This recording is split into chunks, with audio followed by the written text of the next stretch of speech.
Lagun maiteok! Bueno, denbora aurrera doa eta uda astiro datorkigu. Egunak joan eta egunak etorri. Eta hemendik lasterrera klaseak amaituko dira. Baina lan egiten dugun bitartean, disfrutatu ere egin behar dugu. Nola imaginatzen dituzue aurtengo oporrak? Planeatuta daukazue? Elkarrekin gauden tarte honetan, mota askotako aktibitateak egin ditugu, bai? Pentsatzen, irati eta otsorekin bizi ditugu abentura ugari. Eskulanak eta sormenak lantzeko ekintzak egin ditugu. Ipuin asko gure baloreak lantzeko ere irakurri ditugu. Euskal mitologiako pertsonai batzuk ezagutu ditugu. Emozioak eta sentimenduak kudeatzen ikasi dugu. Wow! Gaur, ipuin tradizionalei amaiera emango diogu. Zenbat gauza egin eta ikasi ditugun? Lagunduko didazue azken aste hauek programatzen? Zer iruditzen zaizue egiteko? Nahi duzuena esan eta aurrera eramango dugu. Orain, urrezko arisortak ipuina. Adi egon! Baso ostozabal baten erdian, egurrezko etxola batean, hartz familia maitagarria bizi zen. Udaberriko egun zoragarri batean, hartzaita eta hartzama sopa gozo-gozoa prestatu ondoren, beren seme hartzatxoarekin txango luzea egitera joan ziren. Bazkalorduaren aurretik, egun zoragarri hartaz gozatzeko. Basoan zehar, zoriontsu zigoazen bitartean, neskatxo txiki eta eder bat hartzen etxolara gerturatu zen. Neskatuari urrezko arisortak deitzen zioten guztiek. Zituen hile kiribil orail handiegatik. Beti laso batekin apainduta izaten zituenak. Urrezko arisortak etzola zoragarri hura ikusita eta janari usain gozoak erakarrita, hartzatxoen etxera sartu zen eta 3 sopa plater prestatuta zeuden jangelako mahaira gerturatu zen. Koilara handi bat hartu zuen eta platerik handieneko sopa probatzen hasi zen. Baina zutan eta ketan zegoen eta bere lekuan utzi zuen. Orduan, beste koilara handi bat hartu zuen eta tarteko platerkoa probatu zuen. Baina hur ere, beroegi zegoela iruditu zitzaion. Eta orduan, 3. platerari ekin zion. Temperatura egokian topatu zuen. Eta platertxoan zegoen sopa gozoaren azken tanta ere hartu zuen. Behin banketea amaitutakoan, urrezko arisortak nekatuta zegoen eta atseden hartzeko txokoa bat bilatu zuen. Tximiniaren ondoan, egurrezko 3 eserleku ikusi zituen eta gerturatu egin zen. 3etan handiena zen eserlekuan eseri zen. Baina oso gogorra eta sakarra iruditu zitzaion. Jauzi batez jaitsi zen, tarteko eserlekuan sortea probatzeko asmoz.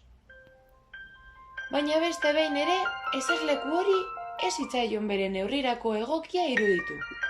Eta 3etako txikienean esertzea erabaki zuen. Eseri zen, eta harro altuan esan zuen. Azkenean eroso nago! Eserleku hau ezin hobea da niretzat. Hemen atseden hartu ahal izango dut. Baina errealitatea ezen horrela izan. Hartzatxo txikia ezen bera bezain handia. Beraz eserlekua pizkanaka atzera egiten hasi zen eta neskatoa lurrera erori zen. hainbesteko sartadaren ezustekoaren ondoren, urrezko arisortak etxean ahal izateko leku bat pilatzea erabaki zuen. Oso nekatuta baitzegoen oraindik, basoan egin zituen ibilirengatik.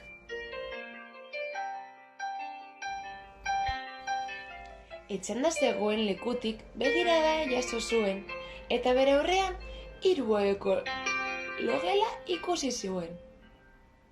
Logelako atea gurutzatu zuen eta berriz ere 3 handiena zen ohean etxatea hautatu zuen. Ohea izugarria eta sakarra zen, eta burukoa handiegia zen burutsuarentzat. Alde batera eta bestera jarrera egokiaren bila buelta asko eman ondoren, ohetik atera eta tarteko oheko izaren artean murgildu zen. Urrezko arisortak hala ere ezen eroso sentitu, eta aurretik egin zituen esperientziak gogoan hartuta bere buruari esan zion.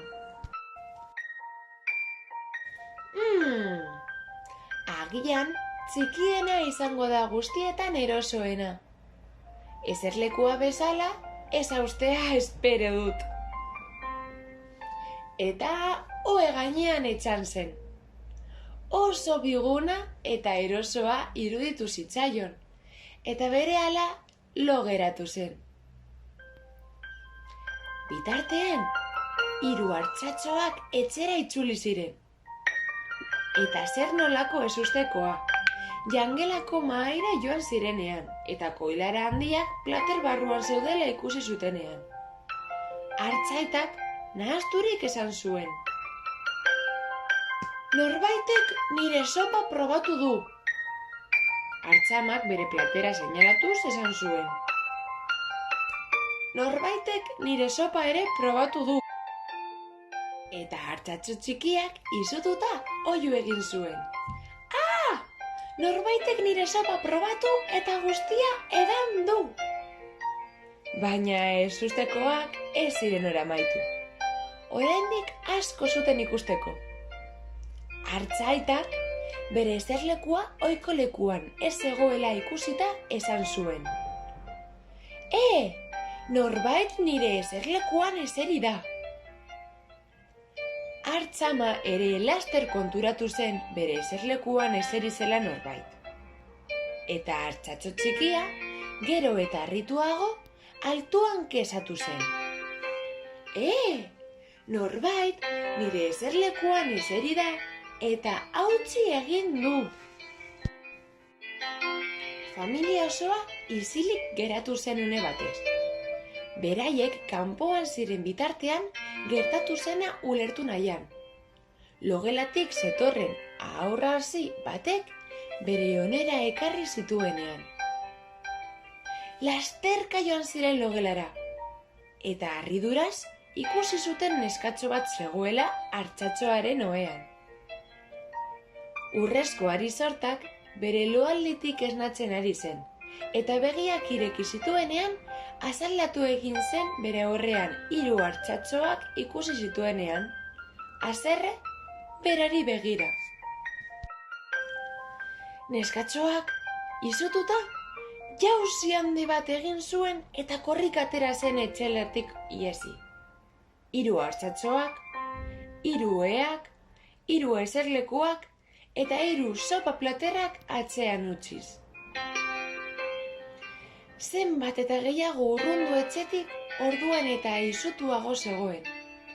Bere etxera iritsi zen arte.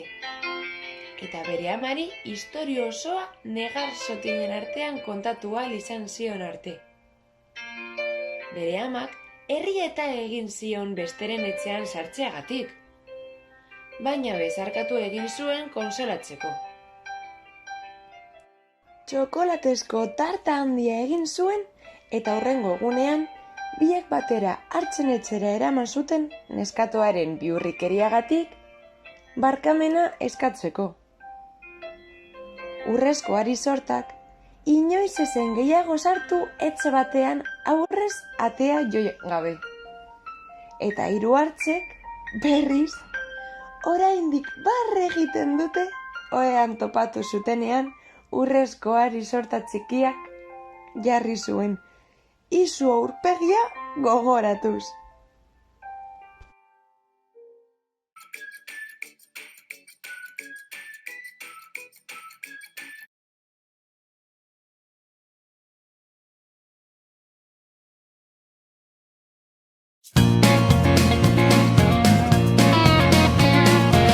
Sortaldeko argi berriari ari zaio aspaldi, arratseko azken izpiari eguntak izaldi. Bular gorri egakada harin, lurra hauetan da emari, erreka eta ibai zabalaren itxasoaren egarri. Laua izetara egan, berata bilairean, ahotan belarritan, zuen pelean, kalearen bizia, herri honen irria, euskararen txantxangorria. Aizearen magaleunean, edatu da oiua,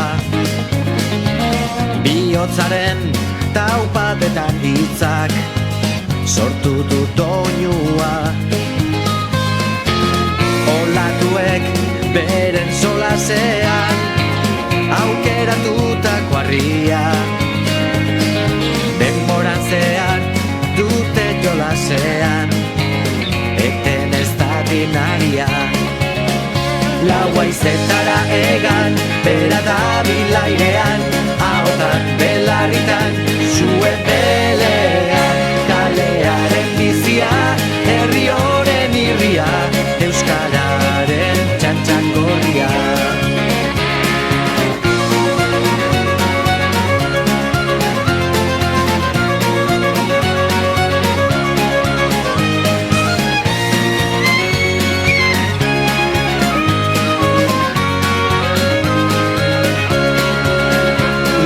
Zetara egan, bera da bilairean, ahotan belarritan, zuen pelean, kalearen bizia, herri honen irria, euskararen txantxangorria.